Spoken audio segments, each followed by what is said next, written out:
आज मैं आपके सामने लेकर के आया हूं वो टिप्स जिनका ध्यान रख के आप सैंपल पेपर करते समय मैक्सिमम बेनिफिट पा सकते हैं। क्योंकि जब आप सैंपल पेपर्स करते हैं तो आप कई सारी गलतियां करते हैं। आपको लगता है कि सैंपल पेपर के आंसर कर लेना ही सैंपल पेपर को करना है, ये एक मिथ है। आप सैंपल पेपर से कैसे मैक्सिमम उगाही कर सकते हैं, मैक्सिमम बेनिफिट ले सकते हैं, वो मैं आपको इस सेशन में बताने वाला हूं। यानी कि मैं आपको बताने वाला हूं वो मिस्टेक्स जो आपको अवॉइड करनी है सैंपल पेपर को करते समय। सबसे पहली चीज जो आपको अवॉइड करनी है कि भैया जब आपको टाइम मिला है तो उसका यूज कीजिए। आपको रीडिंग टाइम मिलता है, यानी कि डोंट मेक हेस्ट, जल्दबाजी मत कीजिए। जब आपको पेपर पढ़ने का टाइम मिलता है तो उसे पढ़िए, अंडरस्टैंड करिए पहले क्वेश्चन को कि क्या क्वेश्चन बोलने की कोशिश कर रहा है। कई बार ऐसा हुआ है, आपने शायद अभी हाल फिलहाल की मूवी देखी होगी, टेररिज्म को टूरिज्म पढ़ करके गलत बच्चा ने ऐसे लिख डाला और नंबर कट गए। तो आपको ऐसी गलती नहीं करनी है, समझना पहले। ये सुनने में बड़ी हल्की बात लगती है, लेकिन कई बार हो जाता है। कभी कभी हम क्वेश्चन में नॉट पढ़ना भूल जाते हैं और गलत ऑप्शन को पिक करके चले आते हैं, एक मार्क फालतू में कट जाता है, जो मैं नहीं चाहता मेरे बच्चों का कटे। अगली बात बच्चे, चूज एग्जाम टाइम स्लॉट। इसका क्या मतलब है? जब आप सैंपल पेपर करने बैठते हो तो जिस भी पेपर का आप सैंपल पेपर कर रहे हो, जिस भी पेपर का आप सैंपल पेपर कर रहे हो, उसी पेपर की जो टाइमिंग है उसको चूज करो। जैसे कि अगर मैं इंग्लिश की बात करूं तो आपका पेपर होगा 10 AM से लेकर के 1 AM तक, है ना?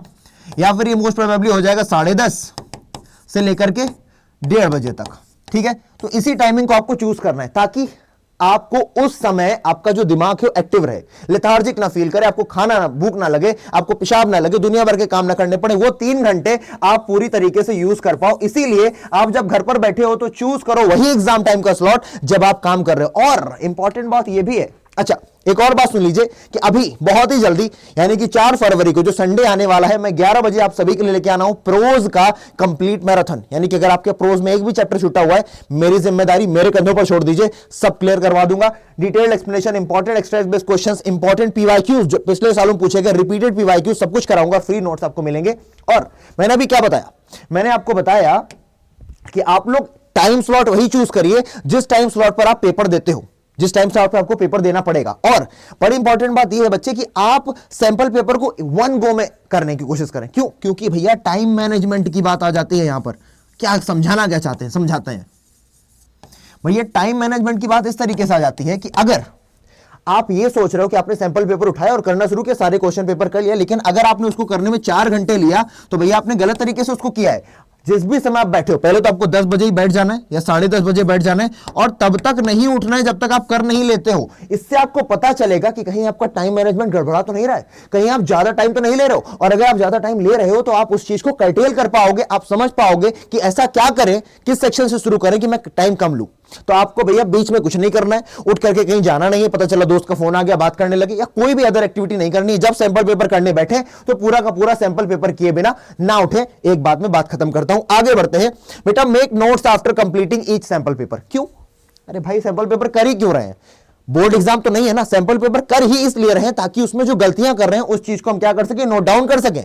अगर उस क्वेश्चन में आज ही गलती हो गई, दोबारा अगर वो क्वेश्चन आया, उससे रिलेटेड क्वेश्चन आया, तो हम उस गलती को दोबारा नहीं दोहराएंगे। अच्छा, दोहराएंगे नहीं, कैसे पता चलेगा? तो आपको करना पड़ेगा अपने पेपर को इवैल्यूएट। और इवैल्यूएट हम खुद तो नहीं कर सकते, वैसे खुद भी कर सकते हैं क्योंकि उसमें मानक दिए होते हैं। अगर आप कहीं से भी सैंपल पेपर कर रहे हो तब भी आप अपने टीचर से या आप अपने किसी बड़े से मतलब जो भैया क्लास 12 को पास कर चुका हो, अच्छे मार्क्स से उसने इंग्लिश ढंग से पढ़ी हो, ऐसे बंदे से आप जाकर के अपनी इवैल्यूएट करवा सकते हैं आंसर शीट। और उसके बाद आप क्या करेंगे, आप जाकर के अपने नोट्स बनाएंगे। आप एक कॉपी ले लेंगे या उसी सैंपल पेपर में आप कहीं लिख लेंगे। आपके लिए जरूरी है कि आप भैया अब एक डायरी ले लें या फिर एक रिवीजन के लिए पैड ले लें, कुछ भी ले लें और उसमें लिखते चलें जो भी चीजें हैं। लास्ट टाइम पर 22 तारीख को पेपर है ना, 20 तारीख से 18 तारीख से उन चीजों को पढ़ना शुरू कर देना और आपका एग्जाम में भला हो जाएगा।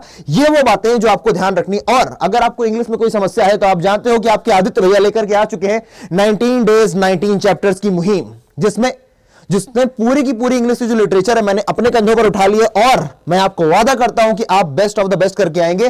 जिसमें डे 1 में मैंने करवा दिया था लास्ट लेसन का 1 शॉट, डे 2 में करवा दिया था स्प्रिंग, लॉस्ट स्प्रिंग, और डे 3 अभी मुझे करवाना है कल की तारीख में, यानी कि कितनी तारीख को मुझे तारीख याद नहीं है याद है 1 फरवरी को। तो हम लोग कर रहे होंगे डीप वाटर का 1 शॉट, और उसके बाद भी ये मुहिम लगातार चलती रहेगी। तो आप लोग इन सेशंस को जाकर के देखें, बहुत हेल्प होगी आपकी। एंड लास्ट मैं आपको बताना चाहूंगा कि 3 बजे रोज मैं आप सभी को करवाता हूं important questions, most important questions. और बहुत सारे बच्चे आकर के इसको ज्वाइन करते हैं, चाहे वो 2 नंबर के क्वेश्चंस हो, चाहे वो 5 नंबर के क्वेश्चंस हो, मैं इस सेशन में करवाता हूं और बिना किसी डिस्क्रिमिनेशन के मोस्ट इंपॉर्टेंट क्वेश्चंस छांट करके लेकर के आता हूं। आई थिंक आपको बात समझ में आई होगी, तो मैं आपसे उम्मीद करूंगा कि आप लोग अभी के अभी चैनल को सब्सक्राइब कर लेंगे। और अगर आपको ये वीडियो थोड़ा सा भी हेल्प किया है तो आप लोग कमेंट करके मुझे बताएंगे कि आपको हेल्प हुई है या नहीं हुई है, और क्या आप इस चीज को फॉलो करने वाले हैं। I want your answer in comment section. आप लोगों का बहुत बहुत धन्यवाद। मिलते हैं अगले सेशन में, तब तक के लिए जय हिंद।